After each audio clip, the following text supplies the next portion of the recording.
വിവോയുടെ Vivo Y27 എന്ന പുതിയൊരു smart phone ഇപ്പം ഇന്ത്യൻ മാർക്കറ്റിൽ ലോഞ്ച് ചെയ്തിട്ടുണ്ട്. ഈ ഒരു സ്മാർട്ട് ഫോൺ 15,000 രൂപ പ്രൈസ് റേഞ്ചിലാണ് വരുന്നത്. ഈ ഒരു വീഡിയോയിൽ നമ്മൾ നോക്കാൻ പോകുന്നത് വിവോ Y27 4G എന്ന ഫോണിൻ്റെ ഒരു സ്പെസിഫിക്കേഷൻ അനാലിസിസ് ആണ്.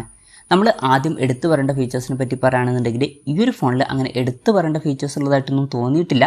ഇനി ഈ ഒരു പ്രൈസ് റേഞ്ചിൽ തരക്കേടില്ല എന്ന് തോന്നിയിട്ടുള്ള ഫീച്ചേഴ്സിനെ പറ്റി പറയുകയാണെന്നുണ്ടെങ്കിൽ ബാറ്ററി നമുക്ക് ഈ ഒരു സെക്ഷനിൽ ഉൾപ്പെടുത്താവുന്നതാണ്. 5000 mAh ബാറ്ററി ഇതിൽ കൊടുത്തിട്ടുണ്ട്. 44 വാട്ടിൻ്റെ ഫാസ്റ്റ് ചാർജിങ് സപ്പോർട്ട് വരുന്നുണ്ട്. അത് നല്ലൊരു ചാർജിങ് സ്പീഡാണ്, പ്രത്യേകിച്ച് 15,000 രൂപ പ്രൈസ് റേഞ്ചിലൊക്കെ. അപ്പം നല്ലൊരു ബാറ്ററി സെറ്റപ്പ് കൊടുത്തിട്ടുണ്ട് എന്ന് പറയാവുന്നതാണ്. ടൈപ്പ് സി ചാർജിംഗ് പോർട്ടും ഇതിൽ വരുന്നുണ്ട്. സൈഡ് മൗണ്ടഡ് ഫിംഗർ പ്രിന്റ് സെൻസറാണ് ഈ ഫോണിൽ കൊടുത്തിരിക്കുന്നത്. ഫോണിൻ്റെ വെയിറ്റ് വരുന്നത് 190 ഗ്രാമാണ്. തിക്നെസ് വരുന്നത് 8.07 mm ആണ്. ഇതിൽ IP54 റേറ്റിംഗ് ഒക്കെ സപ്പോർട്ട് ചെയ്യുന്നുണ്ട്. നല്ലൊരു കാര്യം തന്നെയാണ്. പിന്നെ ഈ ഒരു ഫോണിൻ്റെ ബർഗണ്ടി ബ്ലാക്ക് അതുപോലെ തന്നെ ഗാർഡൻ ഗ്രീൻ എന്നീ 2 കളർ വേരിയൻസ് ആണ് ഇപ്പം ഇന്ത്യൻ മാർക്കറ്റിൽ ലോഞ്ച് ചെയ്തിരിക്കുന്നത്.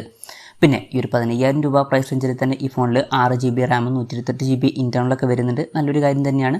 അതുപോലെ തന്നെ വെർച്വൽ റാം എന്നുള്ള ഫീച്ചറും വരുന്നുണ്ട്. അതായത് എക്സ്ട്രാ റാം വേണ്ട സമയത്ത് ഇൻറ്റേർണൽ മെമ്മറിയിൽ നിന്ന് കുറച്ച് മെമ്മറി എടുത്തിട്ട് അത് റാമായിട്ട് യൂസ് ചെയ്യും. അങ്ങനെ 6GB റാം വരെ എക്സ്ട്രാ നമുക്ക് ലഭിക്കുന്നതായിരിക്കും. 3.5 mm ഓഡിയോ ജാക്ക് ഈ ഫോണിൽ കൊടുത്തിട്ടുണ്ട്. പിന്നെ ആൻഡ്രോയിഡ് 13 ബേസ് ആയിട്ടുള്ള ഫൺ ടച്ച് OS സോഫ്റ്റ്വെയർ ആണ് ഈ ഫോണിൽ വരുന്നത്. സെൽഫി ക്യാമറയുടെ കാര്യം പറയുകയാണെന്നുണ്ടെങ്കിൽ ഫ്രണ്ടിൽ 8 മെഗാപിക്സലിൻ്റെ f2.0 അപ്പേഴ്സിൽ വരുന്ന സെൽഫി ക്യാമറ ആണ് കൊടുത്തിരിക്കുന്നത്. ഇനി ഡിസ്പ്ലേയുടെ കാര്യം നോക്കുമ്പം 6.64 ഇഞ്ചിൻ്റെ ഫുൾ HD+ ഡിസ്പ്ലേ കൊടുത്തിട്ടുണ്ട്. LCD പാനലാണ് ഇതിൽ ഉപയോഗിച്ചിരിക്കുന്നത്. ഈ ഒരു പ്രൈസ് റേഞ്ചിൽ പല ഫോണുകളിലും AMOLED ഡിസ്പ്ലേ ഒക്കെ വരുന്നുണ്ട്. എന്നാലും ഈ ഒരു പ്രൈസ് റേഞ്ചിൽ AMOLED ഡിസ്പ്ലേ ഇല്ലാത്തത് വലിയൊരു കംപ്ലൈൻ്റ് ആയിട്ട് പറയാനും പറ്റില്ല.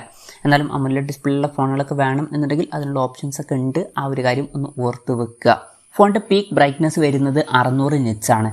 അപ്പം ഇതൊക്കെയാണ് തരക്കേടില്ലാത്ത ഫീച്ചേഴ്സിൻ്റെ ലിസ്റ്റിൽ പറയാനുള്ള കാര്യങ്ങൾ. ഇനി ഈ ഒരു പ്രൈസ് റേഞ്ചിൽ കുറച്ചൊക്കെ നിരാശപ്പെടുത്തി എന്ന് തോന്നിയിട്ടുള്ള ഫീച്ചേഴ്സിനെ പറ്റി പറയുകയാണെന്നുണ്ടെങ്കിൽ ഇപ്പോൾ ഡിസ്പ്ലേയുടെ കാര്യത്തിൽ തന്നെ ഫോണിൻ്റെ ഫ്രണ്ടിൽ വാട്ടർ ഡ്രോപ്പ് നോച്ച് ഡിസൈനുള്ള നോച്ചാണ് കൊടുത്തിരിക്കുന്നത്.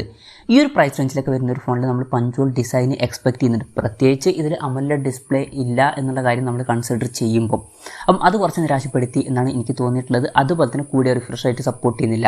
60 Hz റിഫ്രഷ് റേറ്റ് ഇതിൽ വരുന്നുള്ളൂ. ഈ ഒരു പ്രൈസ് റേഞ്ചിൽ AMOLED ഡിസ്പ്ലേ ഒക്കെ കൊടുക്കാത്ത സ്ഥിതിക്ക് അവർക്ക് കൂടിയ റിഫ്രഷ് റേറ്റ് കൊടുക്കായിരുന്നു. പക്ഷേ ഇതിൽ 60 Hz റിഫ്രഷ് റേറ്റേ വരുന്നുള്ളൂ.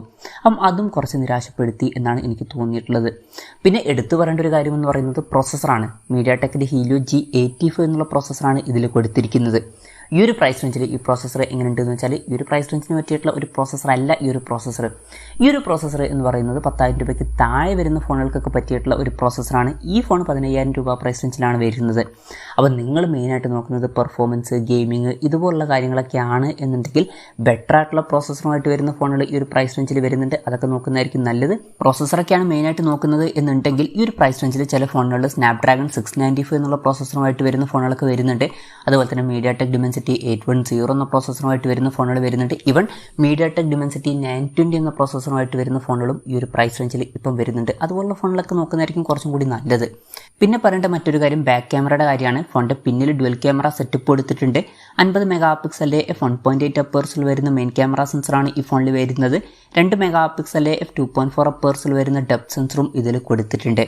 അപ്പോൾ ക്യാമറയുടെ കാര്യത്തിൽ ഇതിൽ അൾട്രാ വൈഡ് ആംഗിൾ ലെൻസ് ഒന്നും വരുന്നില്ല. ഈ ഒരു പ്രൈസ് റേഞ്ചിൽ വരുന്ന ഒരു ഫോണിലൊക്കെ നമ്മൾ ultra wide angle lens expect ചെയ്യുന്നുണ്ട്. പക്ഷേ ഈ ഫോണിൽ അത് മിസ്സിംഗ് ആണ്. അപ്പോൾ അത് കുറച്ച് നിരാശപ്പെടുത്തി എന്നാണ് എനിക്ക് തോന്നിയിട്ടുള്ളത്. അപ്പം ഇതൊക്കെയാണ് മൊത്തത്തിൽ ഫീച്ചേഴ്സിനെ പറ്റി പറയാനുള്ള കാര്യങ്ങൾ. ഇനി വിലയുടെ കാര്യം പറയുകയാണെന്നുണ്ടെങ്കിൽ ഈ ഫോണിൻ്റെ ഇന്ത്യയിലെ വില വരുന്നത് 14,999 രൂപയാണ്. പിന്നെ ഇതൊരു ഓഫ്ലൈൻ ഫോണാണ്. അതായത് പുറത്ത് ഷോപ്പുകളിലും അതുപോലെ തന്നെ ഓൺലൈൻ ഷോപ്പിംഗ് സൈറ്റുകളിലും ഈ ഫോൺ നമുക്ക് ലഭിക്കുന്നതായിരിക്കും. അപ്പം ഈസി ആയിട്ട് ഈ ഫോൺ അവൈലബിൾ ആയിരിക്കും. എന്തായാലും ഓവറോൾ നോക്കുകയാണെന്നുണ്ടെങ്കിൽ 15,000 രൂപ പ്രൈസ് റേഞ്ചിൽ ഈ ഫോൺ അത്ര മികച്ച ഫോണാണ് എന്ന് പറയാൻ പറ്റില്ല. ഇപ്പോൾ ഡിസ്പ്ലേയുടെ കാര്യത്തിൽ അത്ര മികച്ച ഫീച്ചേഴ്സ് വരുന്നില്ല. ഈ ഒരു പ്രൈസ് റേഞ്ചിൽ കൂടിയ റിഫ്രഷ് റേറ്റോ പഞ്ച്വൽ ഡിസൈനോ ഒന്നും തന്നെ കൊടുത്തിട്ടില്ല. ഇനി പ്രോസസ്സറിൻ്റെ കാര്യം പറയുകയാണെന്നുണ്ടെങ്കിൽ ഈ ഒരു പ്രൈസ് റേഞ്ചിന് പറ്റിയിട്ടുള്ള ഒരു പ്രോസസ്സറേ അല്ല ഈ ഫോണിൽ വരുന്നത്. ഇനി ക്യാമറയുടെ കാര്യത്തിലോട്ട് വരുമ്പോൾ അതിൽ അൾട്രാ വൈഡ് ആംഗിൾ ലെൻസും കൊടുത്തിട്ടില്ല. ആകെ പറയേണ്ട ഒരു കാര്യം എന്ന് പറയുന്നത് ബാറ്ററിയാണ്. ഇപ്പോൾ 44 വാട്ടിൻ്റെ ഫാസ്റ്റ് ചാർജിങ് സപ്പോർട്ടൊക്കെ ഇതിൽ വരുന്നുണ്ട്. പക്ഷേ ബാക്കി ഫീച്ചേഴ്സ് കുറച്ചൊക്കെ നിരാശപ്പെടുത്തി എന്ന് പറയാൻ പറ്റിയിട്ടുള്ള ഫീച്ചേഴ്സാണ്.